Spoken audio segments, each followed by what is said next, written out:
আসসালামু আলাইকুম সম্মানিত দর্শক, আজকের এই ভিডিওতে এই সুন্দর গাউন ডিজাইনটি আপনাদের কাটিং এবং সেলাই করে দেখাবো। এই ছোট্ট ভিডিওতে ডিটেলসে সুন্দরভাবে বুঝিয়ে দেব, তাই অবশ্যই সম্পূর্ণ ভিডিও দেখবেন, তাহলে আপনিও এই সুন্দর গাউন ডিজাইনটি কাটিং এবং সেলাই শিখতে পারবেন। প্রথমে কাপড়টা এভাবে খুলে নিতে হবে। সর্বপ্রথম হাফ বডি কাটিং করব, সেজন্য এখানে হাফ বডির জন্য 17 ইঞ্চি কাপড় আমি এক পাশ থেকে কাটিং করে বের করে নিতেছি। সামনে ডিজাইন হবে তাই আমরা পেছন পাটটা আগে কাটিং করে নেব।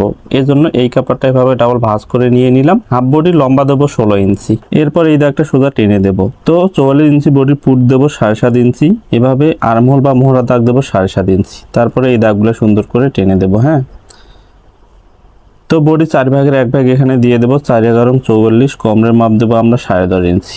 দেওয়ার পরে এই দাগটা সোজা টেনে দেব। আসলে চকের দাগগুলো বেশি বোঝা যাইতেছে না, তারপরে একটু কথাগুলো স্মরণ করুন, তাহলে বুঝতে পারবেন। এরপরে আমরা দাগ বরাবর কাটিং করে নেব। বডি কোমর এভাবে মাপটা দিয়ে আপনারা কাটিং করে নেবেন আপনাদের বডির মাপ অনুযায়ী। হ্যাঁ, তো এখানে আমাদের একটা পার্ট কাটিং করা হলো, এটা হচ্ছে পেছন পার্ট। যেহেতু সামনে আমাদের উপরে হাফ বডিতে এক পাশে কুচি হবে, তাই মেশিনে গিয়ে কুচিটা আগে দিয়ে নেব। ঠিক আছে, তো মিডল সেন্টারের হাফ ইঞ্চি পর থেকে আমরা কুচি দেওয়া শুরু করব। 1 ফিট পরিমাণে সেলাই প্লাস ধরে এভাবে লম্বা সেলাই দিয়ে নিতে হবে।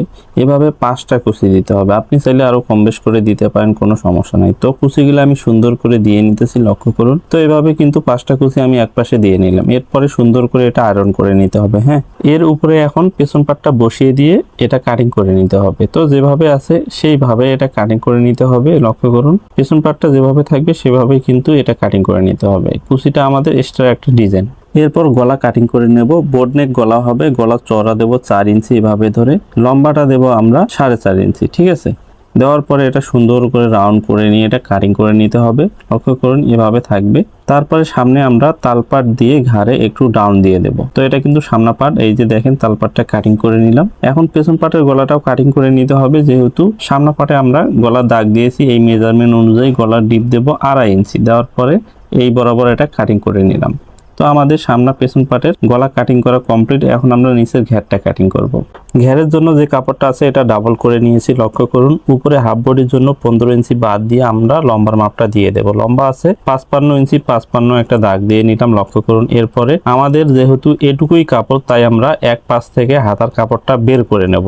যেহেতু ঘের বেশি, মানে পানা অনেক বেশি, 3.5 হাত বহরের পানা, তাই আমরা এক পাশ থেকে হাতাটা বের করে নিলাম। তারপর যে কাপড়টা আছে এটা দিয়ে আমাদের নিচের ঘের এবং যেটা কাটিং করলাম এটা দিয়ে হাতা কাটিং করে নেব। তো এটা আমাদের নিচের ঘেরের জন্য রেখে দিয়ে দিলাম। এরপর হাতা কাটিং করে নেব। হাতার লম্বা আছে যেহেতু ফুল হাতা, হাতার লম্বা দেবো 5 ইঞ্চি। এরপর উপর থেকে ধরে হাতার শেপ ডাউন দিতে হবে একটু বেশি করে, 5 ইঞ্চি দিয়ে দিয়েছি। লক্ষ্য করুন, এরপরে আমাদের বগলের মাপটা 9 ইঞ্চি এভাবে রেখে 1.5 ইঞ্চি